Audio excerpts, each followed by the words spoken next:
আমি মনে করি যে বাংলাদেশের রাজনীতিতে একটা গুণগত পরিবর্তন দরকার। রাজনৈতিক দলের সমালোচনা থাকবে, এটাই স্বাভাবিক, না থাকলেই সেটা অস্বাভাবিক। আমার কাছে মনে হয় না যে সরকারের অ্যাজ সাচ কোনো এক্সপেকটেশন আছে বলে। একটা রাজনৈতিক দল হবে কিন্তু আসলে দেশের মানুষের তো অনেক এক্সপেকটেশন আছে। সেখান থেকে আমি মনে করি যে আমাদের রাজনীতিতে একটা ইতিবাচক পরিবর্তনের ধারা সূচিত হতে হবে।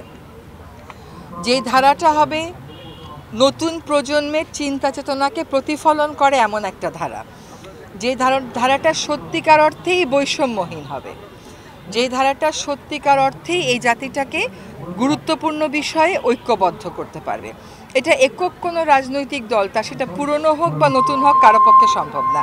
এটা আমাদেরকে জাতিগতভাবে ঠিক করতে হবে যে রাষ্ট্রটা যেই কারণে এত বছর পরেও মানুষের মনে অনেক অতৃপ্তি রয়ে গেছে, সেই কারণগুলো কি তা খুঁজে বের করতে হবে। সেই কারণগুলোকে সামনে রেখে গতানুগতিক ধারায় আর কেউ পড়বে না, নতুন করে চিন্তা ভাবনা করবে। এখনকার তরুণদের একটা সুবিধা হলো কি জানেন, ওরা কিন্তু অনেক এক্সপোজড আর অনেক কানেক্টেড।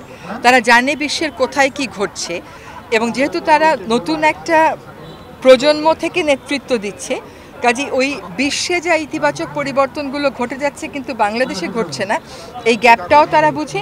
আর তারা কি চায়, তাদের কোথায় কোথায় অতৃপ্তি রয়ে গেছে সেটাও তারা বুঝে।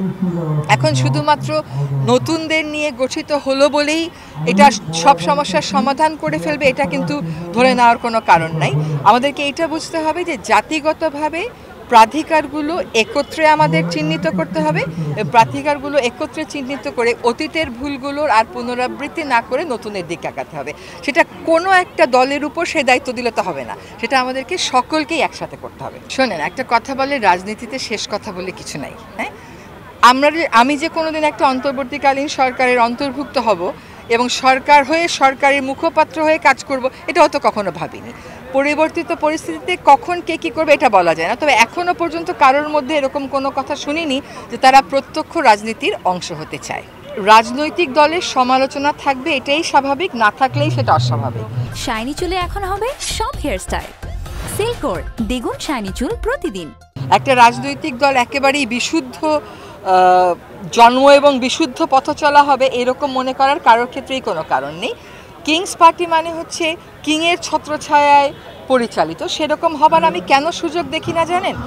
এক হচ্ছে, এখনও পর্যন্ত অন্তর্বর্তীকালীন সরকারের কারো মধ্যে রাজনীতি প্রত্যক্ষভাবে করার, দল হয়ে করার কোনো আকাঙ্ক্ষা আমরা দেখিনি। আর দুই নম্বর হচ্ছে, রাস্তায় মার খেয়ে, ডিবি হেফাজতে থেকে, আয়নাঘরে থেকে, সেখান থেকে বের হয়ে রাজনৈতিক দল গঠন করাকে কিভাবে আমরা কিংস পার্টির সাথে তুলনা করতে পারি, এটা কিন্তু আমি বুঝতে পারছি না।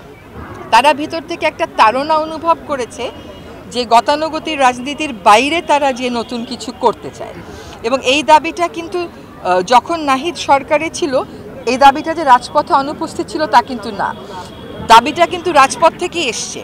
তারা একত্রে হয়েছে, তারা সংঘর্ষে জড়িয়েছে, তারা তর্কবিবাদে জড়িয়েছে। সেখান থেকে যেটা নাহিদ তার পদত্যাগপত্রে বলেছে যে আমি মনে করি সরকারে থাকার চাইতে রাজপথে আমি বেশি অবদান রাখতে পারবো। এটা কেমন করে কিংস পার্টি হলো তা তো বুঝতে পারলাম না। বাংলাদেশে বলা হয়নি কিন্তু পদত্যাগ করেছে, অনিশ্চিত একটা যাত্রা শুরু করেছে দায়িত্ব নিয়ে। এটাকে আমি কিংস পার্টির সাথে তুলনা করতে রাজি না।